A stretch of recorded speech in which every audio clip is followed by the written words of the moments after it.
Oi, oi, oi! Vamos para o nosso quinto e último encontro sobre a jornada da gestão estratégica de pessoas.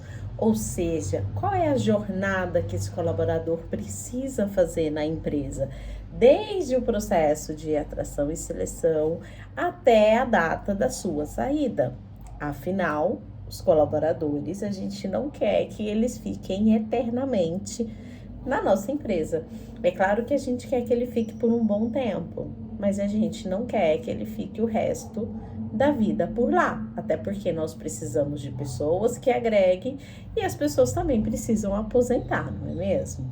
Então, como é que foi esse processo, né? Nesse primeiro módulo, vamos dar uma resumida rápida aqui, mas nesse primeiro módulo dessa jornada de gestão estratégica de pessoas, nós vimos um pouco a importância dessa jornada, a importância da gestão de pessoas.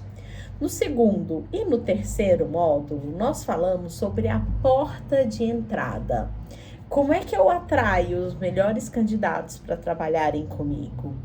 Como é que eu faço uma boa entrevista? Como é que eu faço um bom alinhamento de vaga? O que é que eu preciso observar dentro desse processo?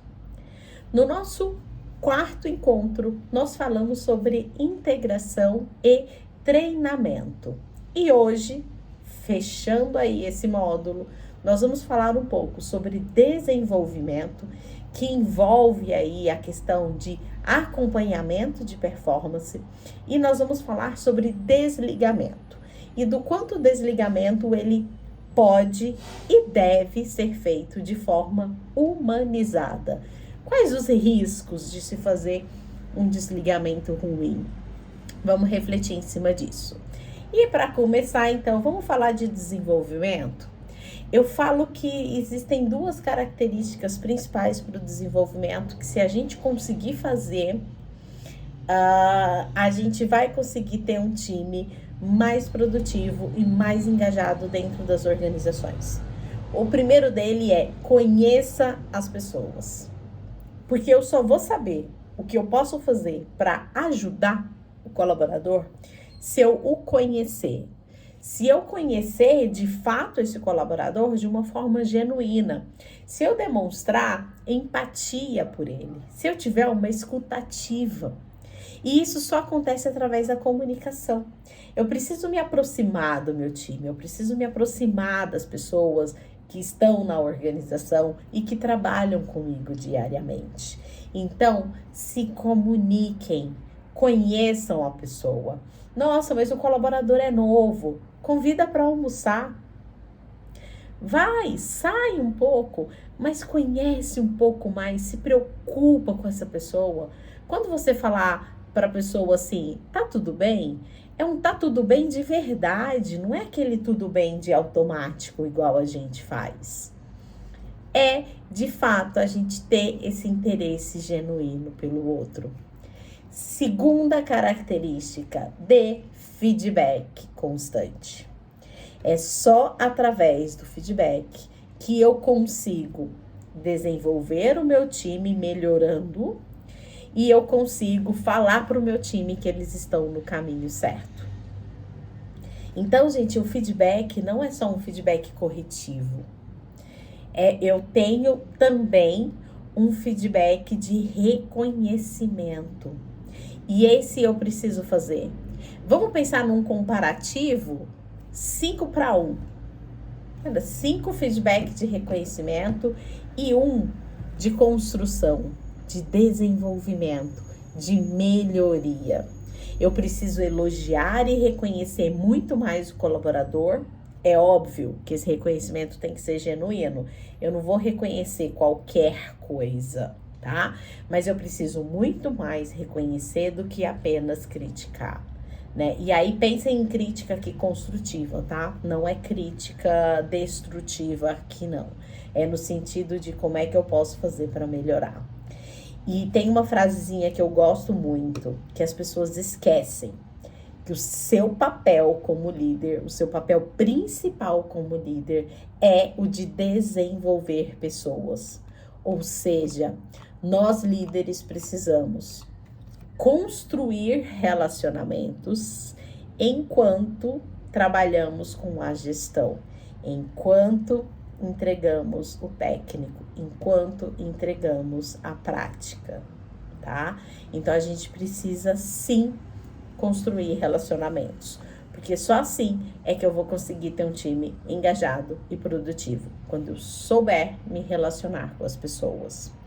E, gente, avaliação de performance, né? Vamos falar de avaliação de performance. Ela vem aí, né, como uma das ferramentas para o desenvolvimento das pessoas, né? E essa avaliação de performance, ela vem justamente para fortalecer a cultura da organização. Ela vem justamente para fortalecer essa jornada da gestão estratégica de pessoas. Eu preciso entender o que está funcionando e o que não está funcionando, tá? Mas para que a avaliação de desempenho funcione, para que ela aconteça, primeira coisa que eu preciso ter, alinhamento de expectativas. Eu não posso avaliar um colaborador sem que ele saiba sobre o que ele será avaliado, tá? O que eu tô querendo dizer com isso? Tem muitas empresas que tem uma avaliação de desempenho que é feita aí de forma semestral ou de forma anual, e o líder deixa para dar feedback para o colaborador nessa avaliação de desempenho apenas. E aí o que acontece? Se fosse comigo, tá? Eu chegaria para esse meu líder e falava assim: pera, se tivesse uma nota ruim, por que você demorou tanto para me falar isso? Por que você esperou um ano para me contar? Por que você não disse antes? E acredite, eu perguntaria porque eu sou abusada. Mas eu vou te falar, eu acho que a maioria das pessoas não perguntaria. Elas apenas ouviriam caladas, tá? E eu falo que eu perguntaria porque eu já fiz isso uma vez. E é isso que eu quero que você, líder, não faça. A gente não pode deixar que no dia da avaliação de desempenho as nossas respostas sejam uma surpresa para o colaborador. Nem de forma positiva e nem de forma negativa. A avaliação de desempenho, gente, eu falo que tem que ser apenas uma formalização do meu dia a dia com o colaborador. A gente precisa colocar, nós como RH, precisamos colocar essa ferramenta de uma forma anual, porque a gente sabe que os gestores não fazem. E aí eu te pergunto, gestor, por que você não faz? Se vai ter um resultado extremamente positivo, né? Então a gente precisa verdadeiramente acompanhar os resultados aí ao longo do dia a dia. E essa segunda característica de uma boa avaliação de performance. E a terceira delas é essa avaliação formal. Percebe que de 5 etapas que eu tenho de avaliação de performance, apenas uma é a formal? Por que a gente está deixando para fazer só a formal e não faz o resto? Tá? Quarta etapa, compartilhar os resultados. Compartilhar os resultados com o time, compartilhar os resultados de forma individual com todos os colaboradores. E aqui vem o principal, que é o que... Sempre que eu vou fazer feedback, eu falo que eu preciso construir um plano de desenvolvimento individual. Faz o seguinte, o próximo vídeo que eu vou gravar vai ser sobre um método para feedback, com construção de PDI. O que seria esse PDI, né? A gente chama aí de plano de desenvolvimento individual. Esse plano de desenvolvimento é para quê? É para eu alinhar as expectativas com o colaborador, é para eu mapear as competências técnicas que eu preciso dele, as competências técnicas e comportamentais que são necessárias ao cargo, e o como que eu posso desenvolver isso no meu colaborador, é eu construir um plano de ação e é eu acompanhar.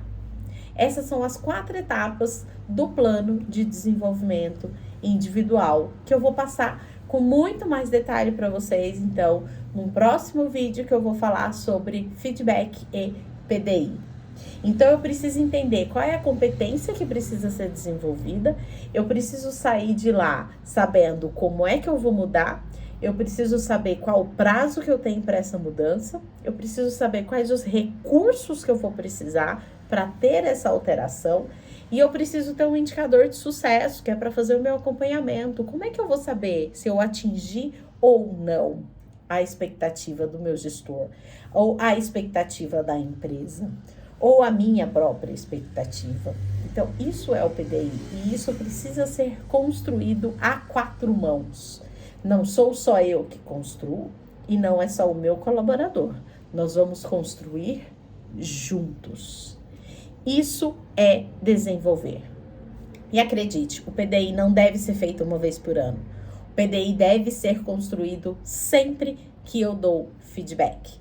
E só para reforçar, a avaliação de desempenho formal e o PDI deve ser apenas um processo de formalização do que eu faço diariamente, tá?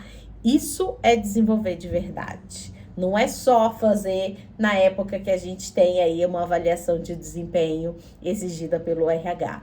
Isso tem que ser diário, ok?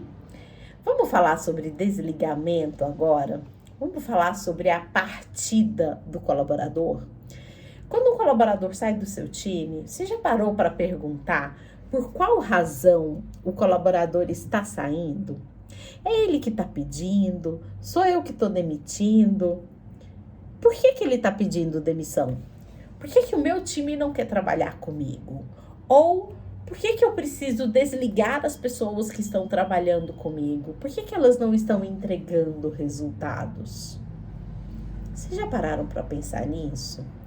E se a gente parar para pensar, tem uma responsabilidade nossa como gestora dos pedidos e das demissões. Então, eu preciso olhar para esses pedidos, olhar para essas demissões que eu preciso fazer e entender, tem algo que eu possa fazer para manter o meu time trabalhando comigo? Para manter essas pessoas dentro da empresa? É essa a grande pergunta que eu preciso fazer. E, muitas vezes, eu só vou ter acesso a essas informações se eu tiver uma boa entrevista de desligamento. Ai, Mari, mas o RH não faz. Tá bom, gestor, faça você. Converse com seu colaborador. Tenta entender os motivos dele. Ou se você realmente for desligar, pergunta para ele, né? O que falta?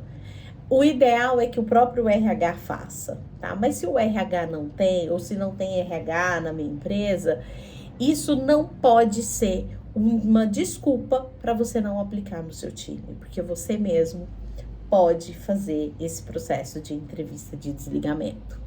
E falando sobre desligamento, eu quero trazer aqui algumas reflexões, tá? Segundo o site da Michael Page, foi feita uma pesquisa sobre pedidos de demissão.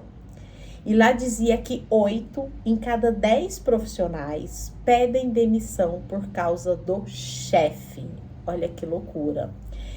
E aí, quando a gente olha para a realidade do nosso país, para esse momento que a gente está vivendo, de desemprego alto, de questão de saúde mental, de diversos problemas na organização, gente, faz sentido a gente ter o que a gente está chamando aí de a grande renúncia, que são recordes de pedidos de demissão?